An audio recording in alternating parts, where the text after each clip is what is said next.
எல்லாருக்கும் வணக்கம் நண்பா. இது உங்கள் ரெஸ்லிங் கிங் தமிழ். நான் உங்கள் ரகுமான். இன்றைக்கும் ஒரு சில ரெஸ்லிங் செய்திகளை பற்றி தான் பார்க்க போகிறோம். அதுக்கு முன்னாடி சேனலுக்கு ஃபஸ்ட் டைம் வந்துருக்கோங்க, சப்ஸ்கிரைப் பண்ணி பெல் ஐக்கானை கிளிக் பண்ணி வச்சுக்கோங்க. தினமும் போகிற ரெஸ்லிங் செய்திகளை தமிழ் மொழியில் தெரிஞ்சுக்கோங்க. ரசிகர்கள் அதிக பேர் பார்த்தீங்கன்னா ராக்கோடைய ரிட்டர்ன் வந்து வார் கேமில் இருக்கும் அப்படிங்கிற மாதிரி எதிர்பார்த்தாங்க.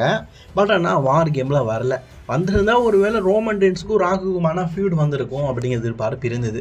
சரி, அதை விட்டு தள்ளுப்பா. எப்படியும் கோடி ரோட்ஸுக்கு அகேன்ஸ்டாக தான் ராக் வந்து மோதுவார். ஏன்னா அவரே சொல்லிட்டு போயிருக்காரு, நான் திரும்பி வரும்போது நீ சாம்பியனாக இருந்தேன்னா உனக்கு அகேன்ஸ்டாக தான் மோதுவேன் அப்படின்னு சொல்லிட்டு போயிருக்காரு. ஸோ அதனால் ராக் விசஸ் கோடி ரோட்ஸ் தான் நடக்கும் அப்படிங்கிற மாதிரி நீங்கள் நினச்சிட்டு இருக்கிறீங்க. கரெக்டு தானே? நம்மளும் நினச்சிக்கிட்டு இருக்கோம். பட் ஆனால் இப்போ திடுக்கிடுன்னு ஒரு செய்தி நமக்கு கிடச்சிருக்குது.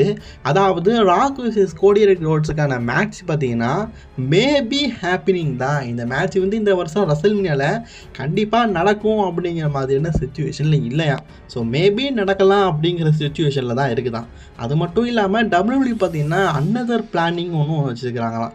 ஒரு வேளை ராக் விசஸ் கோடி ரோட்ஸ் நடக்காட்டா இன்னொரு லெஜெண்டரி மேட்சை நடத்த போகிறாங்களாம். அதுதான் 16 டைம் ஜான் சீனாவுக்கும் கோடி ரோட்ஸுக்கும் undisputed WWE universal championship.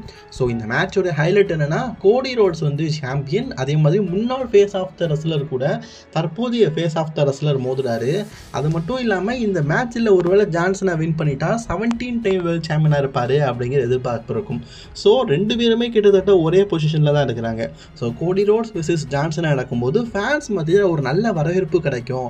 So இதனால் ராக் விசஸ் கோடி ரோட்ஸ் நடக்காட்டா இந்த மேட்சை நடத்துறதுக்கு வாய்ப்பு இருக்குன்னு சொல்லப்படுது. ஸோ இது கண்டிப்பாக ஒரு மிகப்பெரிய திருப்பமாக தான் இருக்கும். ராக் வராவிட்டாலும் சரி வந்தாலும் சரி அப்படிங்கிற மாதிரி தான் சொல்லியிருக்கிறாங்க. இதில் ராக் வந்தாலும் வராட்டாலும் WWE பிளானிங் வந்து மாறலாம் அப்படின்னு சொல்லப்படுது. ஏன் கேட்டிங்கன்னா ஜான்சனுடைய லாஸ்ட் இயர் அப்பீரன்ஸாக நல்ல மேட்செல்லாம் கொடுக்கலாம்னு எதிர்பார்ப்பாங்க. So Roman Reigns face of the wrestling கம்பெனியாக இருக்கும்போது முன்னாள் ஃபேஸ் ஆஃப் த ரெஸ்லர்னா ஜான்சனை கூட மேட்ச் வச்சு அவரை வீழ்த்துற மாதிரிலாம் காட்டினாங்க. அது மாதிரி கோடி ரோட்ஸையும் அப்படி பண்ணலாம்னு நினைக்காங்க போல இருக்குது. ஜான்சனை வேற ராயல் ரம்போ எலிமினேஷன் சாம்பியன் சொல்லிட்டு அப்கமிங் ஷோஸில் அஃபீஷியலாக அனௌன்ஸ்மெண்ட் பண்ணியிருக்கிறாங்க. ஒருவேளை ஜான்சனை வந்து ராயல் ரம்பையோ அல்லது எலிமினேஷன் சாம்பியனையோ வெற்றி பெற்றால் சாம்பியன்ஷிப்புக்காக ரெஸ்ல்மேனியாவில் மோதலாம். அப்போ நம்ம கோடி ரோட்ஸ் வர்சஸ் ஜான்சனாக்கான மேட்ச் நடக்க வாய்ப்பு அதிகமாக இருக்குது. அப்படி நடந்தால் கண்டிப்பாக ஃபேன்ஸ் எல்லாம் கழி ஊற்றுவானுங்க. ஏன்னா கோடி ரோட்ஸை பலியாடாக்க போகிறீங்களா அப்படின்னு தான் கேட்பாங்க. எப்படி ஜான்சனை ரசிகர்கள் ஒரு காலத்தில் ரோமன் ரெயின்ஸை ஹேட் பண்ணாங்களோ அதே மாதிரி கோடி ரோட்ஸையும் ஜான்சன் ரசிகர்கள் ஹேட் பண்ணுற நிலைமை வரும். அதுக்கு பேசாமல் ராக் விசஸ் கோடி ரோட்ஸே வச்சிடலாம். ஸோ ஒரு வேளை நான் சொல்கிறத கேளுங்க, ஒரு வேளை WWE வந்து ராக் விசஸ் கோடி ரோட்ஸ் வேண்டாம்ப்பா, ஜான்சனா வெர்சஸ் கோடி ரோட்ஸுக்குள்ளே அன்டிஸ்பியூட்டட் யூனிவர்சல் சாம்பியன்ஷிப்லாம் நடக்கணும் அப்படின்னா ஒரு வேளை ராக் ரிட்டர்ன் ஆனால் WWE பிளானிங் வந்து இந்த பக்கம் போக வாய்ப்பு இருக்குது. நம்ம ஆவலுடன் எதிர்பார்த்த ராக் விசஸ் ரோமன் ரெயின்ஸ் ரெஸ்ல்மேனியாவில் நடக்கிறதுக்கு வாய்ப்பு அதிகமாக இருக்குது. போன வருஷமே பார்த்தீங்கன்னா குறி தப்பிடுச்சு. ஆனால் இந்த வருஷம் குறி தப்பாமல் நடக்கவும் வாய்ப்பு இருக்குது. ஸோ பல வருஷமாக பார்த்தீங்கன்னா ராக் விசஸ் ஜான்சனாக ரசிகர்கள் காத்துட்ருக்குறாங்க. ராக் விசஸ் ரோமனுக்காக ரசிகர்கள் காத்துட்ருக்குறாங்க. அது இந்த வருடமாவது நடக்குதா அப்படின்னு வெயிட் பண்ணி பார்ப்போம். லெஜெண்டரி கமெண்டர், லெஜெண்டரி ஸ்பீக்கர் அப்படின்னு சொல்லிட்டு அழைக்கப்படுற பார்லிமெண்ட்டை ஒருத்தர் இருந்தாலே பார்த்தீங்கன்னா ஒரு நல்ல ஹையர் பொசிஷனில் போயிடுவாங்க அப்படிங்கிறது மற்றவங்களுடைய நினைப்பு. ஏன்னா பார்லிமெண்ட் இருந்தவங்க யாருமே பார்த்தீங்கன்னா ஒரு சாம்பியன்ஷிப்பை வெல்லாமல் போனதில்லை. ரைபேக்கை தவிர்த்து மற்றவங்க எல்லாருமே பார்த்தீங்கன்னா சாம்பியன்ஷிப்பை வின் பண்ணியிருக்கிறாங்க. ஸோ அப்படிப்பட்ட சிச்சுவேஷனில் நமக்கு ஒரு செய்தி கிடச்சிருக்குது. கரண்ட் இன்டர்கான்டினென்டல் சாம்பியன்ஷிப்பை வச்சுருக்கிற பிரான் பிரேக்கர் பார்த்தீங்கன்னா எனக்கு வந்து பால் ஹேமன் கூட ஒர்க் பண்ணணும்னு ஆசையாக இருக்குது, அவரை வந்து எனக்கு அட்வொகேட்டாக ஒர்க் பண்ண வைங்களேன் அப்படிங்கிற மாதிரி ஒரு வேண்டுகோளையும் அவருடைய ஆசையும் பார்த்தீங்கன்னா தெரிவிச்சிருக்காரு. ஆக்சுவலி பிரான் பிரேக்கர் ஒரு நல்ல ரெஸ்லர் தான். அவருக்கு ஒரு கமெண்டர் இருந்தால் நல்லா தான் இருக்கும். அதாவது அவருக்கும் ஒரு வாய்ஸ்மேன் மாதிரி, அவருக்கும் ஒரு அட்வொகேட் மாதிரி நம்ம பால் ஹேமர் இருந்தால் ரொம்பவே நல்லா இருக்கும். WWE பார்த்தீங்கன்னா ஒரு வருஷத்துக்கு முன்னாடி பிரான் பிரேக்கர் வந்து NXTயில் இருக்கும்போது ரோமன் ரெயின்ஸ் பார்த்தீங்கன்னா அப்போ ஒரு விஷயம் சொல்லியிருப்பாரு, இந்த ஒரு நாளைக்கு மட்டும் நீ வந்து பிரான் பிரேக்கருக்கு NXTயில் அவங்க கூட அட்வொகேட் ஆயிரு அப்படிங்கிற மாதிரி சொல்லியிருப்பாரு. அதன்படி ஒரே ஒரு நாள் பார்த்தீங்கன்னா போன வருஷம் NXTயில் பார்த்தீங்கன்னா கார்ல் லைஸுக்கும் பிரான் பிரேக்கருக்கும் NXT சாம்பியன்ஷிப்புக்கான மேட்சுக்காக ஃபியூட் போகும்போது அந்த ஒன் டே பார்த்தீங்கன்னா பால் ஹேமன் வந்து பிரான் பிரேக்கர் கூட அட்வொகேட்டாக இருந்திருப்பார். அந்த ஒன் டே வாழ்க்கை முழுக்க தொடரணும் அப்படிங்கிறது பிரான் பிரேக்கருடைய ஆசையாக இருக்குது. இது நடந்தால் உண்மையிலேயே நல்லாயிருக்கும். என்னை பொறுத்த வரைக்கும் பிரான் பிரேக்கர் பார்த்தீங்கன்னா ஒரு அன்டிஃபிட்டட். ஏன்னா அவர்கிட்ட மோதினாலே பறக்கும், ஸ்பீடர்லாம் பறக்கும். அப்படிப்பட்ட ஒருத்தர் கூட பால் ஹேமன் இருந்தால் நல்லாயிருக்கும். அது ப்ரான் பிரேக்கருடைய ஃப்யூச்சர் வளர்ச்சிக்கு ஒரு மிகப்பெரிய அடிகாலாக இருக்குன்னே சொல்லலாம். ஸோ WWE பார்த்தீங்கன்னா ப்ரான் பிரேக்கருக்கும் பால் ஹேமனுக்கும் அந்த தொடர்பை ஏற்படுத்துகிறாங்களா அப்படிங்கிறத வெயிட் பண்ணி பார்ப்போம். இது ப்ரான் பிரேக்கருடைய வேண்டுகோள். அவர் என் கூட ஜாயின் பண்ணால் நல்லாயிருக்கும் அப்படிங்கிறது அவருடைய வேண்டுகோள். இதை பால் ஹேமன் அக்செப்ட் பண்ணால் தான் அவர் கூட போக முடியும். WWE மண்டே நைட்ரால் பார்த்தீங்கன்னா அலை அடிக்குதோ இல்லையோ பிரான்சன் ரீடோடைய சுனாமி எப்போ பார்த்தாலும் அலை அடிச்சுக்கிட்டே இருக்கும்.